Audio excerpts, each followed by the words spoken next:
Miss Nelson Has a Field Day by Harry Allard and James Marshall.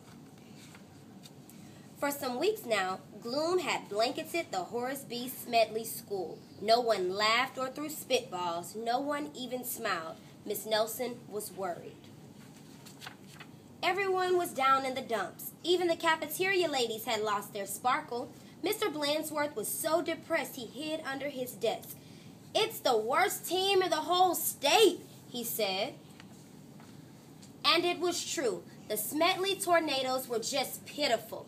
They hadn't won a game all year. They hadn't scored even a single point. And lately, they seemed only interested in horsing around and in giving Coach the business. "Why practice?" they said. "We'll only lose anyway."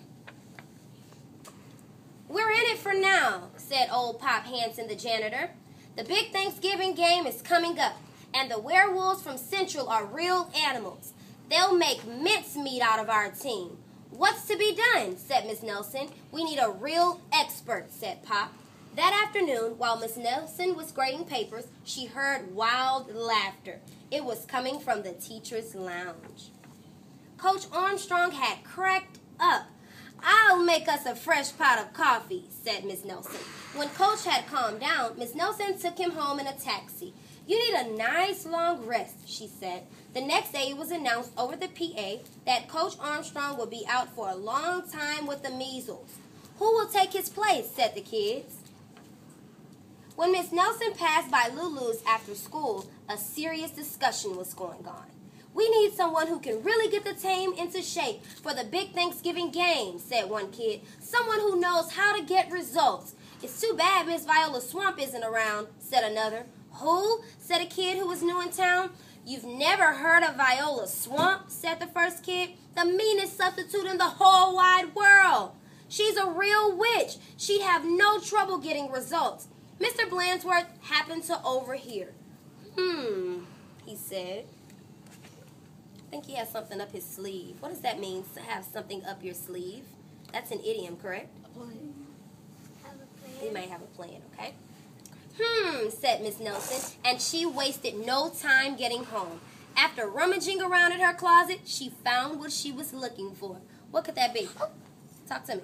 The black dress and the suit. That ugly black dress.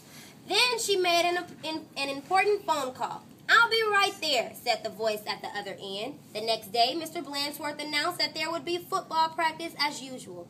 "Whoever it is," said the guys, "let's really give him the business." Honey, please. The doors to the coach's office flew open and out stepped a lady in an ugly black dress. "My name is Viola Swamp," said the lady, "and I'm here to get results." "It's Blandsworth," cried the guys, and they laughed him off the field. "Oh, rats," said Blandsworth. How could they tell? Just then the guys heard the sound of squeaky tennis shoes. "I am Coach Swamp," said the lady in the black sweatsuit. "Holy smoke!" cried the team. "The Swamp?" The team's fullback tried to move away. "Not so fast, Smarty," said Coach Swamp. "Wow," said one of the guys. "Did you see that tackle?" That's what I'm talking about. Just kidding. Coach Swamp was a real expert. She put the team to work right away. The guys had never done so many leg raises. "More!" said Coach Swamp. They had never run so fast. "Faster!" yelled Coach Swamp. "This is murder," said the guys. "Pipe down," said Coach Swamp. Yeah. In only a matter of days, the Smedley Tornadoes were looking better. Coach Swamp really gave them the business. Mr. Blandsworth was a little puzzled, however. "Who is that Miss Swamp?" he said. "Maybe Miss Nelson knows. I'll go ask." Miss Nelson was busy grading papers when Blandsworth looked in. "I don't want to disturb her," said Blandsworth. "She probably doesn't know anyway." Down on the field, Coach Swamp was having a little talk with the team. "And don't ever think you can horse around again," she said, "because the Swamp will be watching." When Coach Armstrong returned after his rest, he was very surprised by what he found. The guys played like a real team. "How did this happen?" said Coach Armstrong.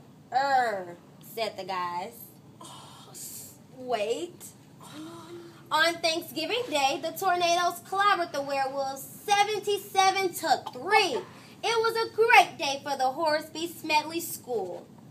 Mr. Blanchworth treated the whole team to hot dogs at Lulu's. Miss Nelson went home tired and happy.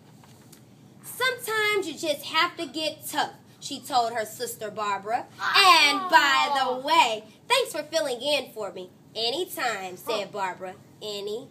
Wasn't that awesome? Yes.